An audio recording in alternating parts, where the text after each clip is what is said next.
ನಮಸ್ಕಾರ, ನಮ್ಮ ಚಾನಲಿಗೆ ಸುಸ್ವಾಗತ. ಇವತ್ತು ಮಲೆನಾಡಿನ ಪ್ರಸಿದ್ಧ ಅಪ್ಪೆ ಹುಳಿ ಮಾಡೋದು ಹೇಳ್ಕೊಡ್ತೀನಿ ನೋಡಿ. ಚೆನ್ನಾಗಿರೋ ಹುಳಿಗಿರೋ ಮಾವಿನಕಾಯಿ ಮೊದಲು ಸಿಪ್ಪೆ ಕಿತ್ಕೋಬೇಕು. ಈ ಕ್ಲೀನಾಗಿ ಸಿಪ್ಪೆ ತೆಗೆದಿದ್ದೀನಿ. ಇದನ್ನು ತುರಿಯ ಮಣೆ ಸಹಾಯದಿಂದ ಕ್ಲೀನಾಗಿ ತುರ್ಕೋಬೇಕು.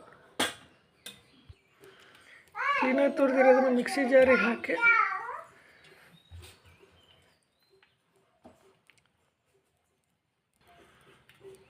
ಸ್ವಲ್ಪ ನೀರು,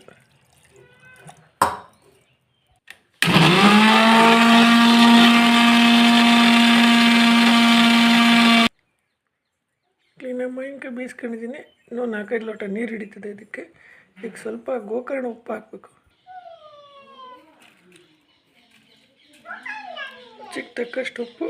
ನೆಕ್ಸ್ಟ್ ಇದನ್ನು ಒಗ್ಗರಣೆ ಮಾಡಬೇಕು. ನೀರು ಜಾಸ್ತಿ ಹಾಕ್ಕೊಂಡು ಒಗ್ಗರಣೆ ರೆಡಿ ಮಾಡ್ಕೊತೀನಿ. ಒಂದು ಕಬ್ಬಣದ ಹೊಟ್ಟೆ ಸ್ವಲ್ಪ ಎಣ್ಣೆ, ಸಾಸಿವೆ, ಜೀರಿಗೆ, ಉದ್ದಿನಬೇಳೆ ಹಾಕಿ ಮೆಣಸು ಹಾಕಿ ಒಗ್ಗರಣೆ ಮಾಡಬೇಕು. ನೋಡಿ, ಮಲೆನಾಡಿನ ಪ್ರಸಿದ್ಧ ಮಾವಿನಕಾಯಿ ಅಪ್ಪೆ ಹುಳಿ ರೆಡಿ. ಮನೆಗಳಿಲ್ಲೆಲ್ಲ ಮಾವಿನಕಾಯಿ ಜಾಸ್ತಿ ಇರೋದ್ರಿಂದ ಒಳ್ಳೆ ರೀತಿಯಲ್ಲಿ ಮಾವಿನಕಾಯಿ ಗೊಜ್ಜು ಮಾಡ್ಕೊಂಡು ಕುಡೀರಿ. ಮಧ್ಯಾಹ್ನ ಕುಡೀರಿ, ಇಲ್ಲ ರಾತ್ರಿ ಕುಡೀರಿ. ಆರಾಮಾಗಿ ಕಣ್ತುಂಬ ನಿದ್ದೆ.